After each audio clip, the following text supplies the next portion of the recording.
আসসালামু আলাইকুম রহমতুল্লাহ। আসুন আমরা গল্প থেকে শিক্ষা লাভ করি। এক নাস্তিক এক দরবেশের কাছে এসে বলছে, আপনি যদি আমার 4টি প্রশ্নের সঠিক উত্তর দিতে পারেন তাহলে আমি মুসলমান হয়ে যাব। 1 নম্বর প্রশ্ন, আল্লাহ যদি সকল কিছু স্রষ্টা হয় তাহলে আল্লাহ কি কেন দেখতে পায় না? 2 নম্বর প্রশ্ন, যাকে দেখতে পায় না তাকে বিশ্বাস করবো কেন? 3 নম্বর প্রশ্ন, ইবলিস তথা জিন জাতি আগুনের তৈরি, তাহলে জাহান্নামের আগুনে তাদেরকে কিভাবে পোড়ানো হবে? অর্থাৎ আগুনকে কি আগুন দিয়ে পোড়ানো যায়? 4 নম্বর প্রশ্ন, সবকিছুই যদি আল্লাহর ইচ্ছাই হয়ে থাকে তাহলে মানুষ কৃতকর্মের শাস্তি কেন পাবে? এই কথা শুনে দরবেশ পাশে পড়ে থাকা এক মাটির ঢিল নিয়ে নাস্তিককে আঘাত করলো, যার কারণে তার মাথা সামান্য কেটে গেল, রক্তাক্ত হয়ে গেল। আহত অবস্থায় নাস্তিক কাজীর দরবারে কাজীর দরবারে বিচারকের কাছে বিচার প্রার্থনা করলো। এখন বিচারক সবকিছু শুনে জিজ্ঞেস করছে দরবেশকে, আপনি তার প্রশ্নের উত্তর না দিয়ে কেন আপনি তাকে আঘাত করলেন? দরবেশ বললেন, আমি তার 4টি প্রশ্নের উত্তর এই আঘাতের মাধ্যমেই দিয়েছি।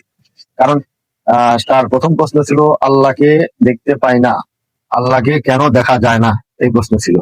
আমি তার উত্তরে বলবো, আমি আর আঘাতে সে যে ব্যথা অনুভব করছে, ব্যথা লাগছে, সে ব্যথাকে কি সে দেখতে পায়? আর 2 নম্বর প্রশ্ন ছিল, যাকে দেখবো না তাকে কেন বিশ্বাস করবো? সে ব্যথাকে দেখতে পাচ্ছে না, তারপরেও ব্যথাকে সে কেন বিশ্বাস করছে? 3 নম্বর প্রশ্ন ছিল যে জিন জাতি আগুনে পোড়ানো হবে, ইবলিস আগুনের তৈরি, আগুন দিয়ে আগুনকে কেমনে শাস্তি দেওয়া যায়? মানুষও তো মাটির তৈরি, তাহলে মানুষকে কেন আমি তাকে মাটির ঢিলা দিয়েই তো আঘাত করছি, তাহলে সে মাটির তৈরি, মানুষকে মাটি দিয়ে আঘাত করলে কেন সে আঘাতপ্রাপ্ত হচ্ছে? এটা তার 3য় প্রশ্নের উত্তর ছিল।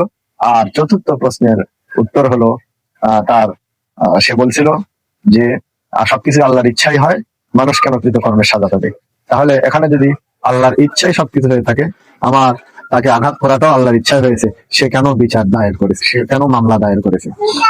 তো যাই হোক, এখান থেকে আমরা শিক্ষা পাই আর রহমান আল্লাহ শিস্তাওয়া, মহান আল্লাহ তাআলা আরো সে সমাসীন রয়েছেন। সুতরাং সেখান থেকে তিনি বিশ্ব জগৎকে পরিচালনা করছেন। সর্বত্র মহান আল্লাহ তাআলা বিরাজমান, আল্লাহ তাআলা সবকিছুই কন্ট্রোল করেন, সবকিছুই তিনি সৃষ্টিকর্তা, সবকিছুর মালিক তিনি।